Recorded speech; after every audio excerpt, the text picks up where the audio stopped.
Fitness টেস্টে আবারও সেরা তানজিম সাকিব, আরেক পেসার নাহিদ রানাও নিজ গ্রুপে নাম্বার 1।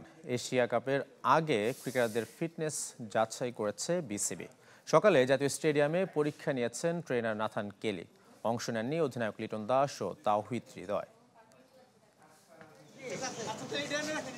জাতীয় স্টেডিয়ামে ক্রিকেটারদের ফিটনেস টেস্ট নতুন কিছু নয়, তবে পুরোপুরি সংস্কারের পর এ ভেন্যুতে প্রথমবার টিম বাংলাদেশ। ট্রেনার নাথান কেলির তত্ত্বাবধানে ফিটনেস টেস্টে অংশ নেন ২৬ ক্রিকেটার। এশিয়া কাপ ও নেদারল্যান্ড সিরিজের প্রাথমিক স্কোয়াডের বাইরে থাকা ক্রিকেটাররাও পরীক্ষা দিয়েছেন। তাই সবার প্রথমে ট্র্যাক অ্যান্ড ফিল্ডে হাজির মুশফিকুর রহিম। ওয়ার্ম আপ দিয়ে শুরু, এরপর স্পিড টেস্ট দিয়েছেন ক্রিকেটাররা। শান্ত, রিশাদ, জাকের আলীরা যে যার মতো দৌড়েছেন ৪০ মিটার। সবশেষে এন্ডিওরেন্স এর মাধ্যমে টাইগারদের ফিটনেস যাচাই করেছেন নাথান কেলি। ৬ মিনিট ৪০ সেকেন্ডের মধ্যে দৌড়াতে হবে ১৬০০ মিটার।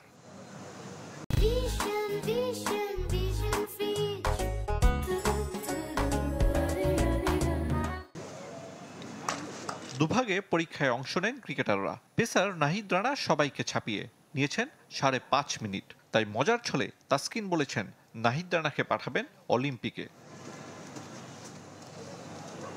অন্যদিকে নিজ গ্রুপে আবারও প্রথম তানজিম সাকিব। মেহেদী মিরাজ, মুশফিক, সাইফুদ্দিন, নাজমুল শান্ত সহ বেশিরভাগ ক্রিকেটার টিম ম্যানেজমেন্টের প্রত্যাশা পূরণ করেছেন। যদিও তানবীর হাসান মাহমুদ, মুস্তাফিজ, তাসকিন আহমেদ ও শামীম পাটোয়ারীদের বেগ পেতে হয়েছে।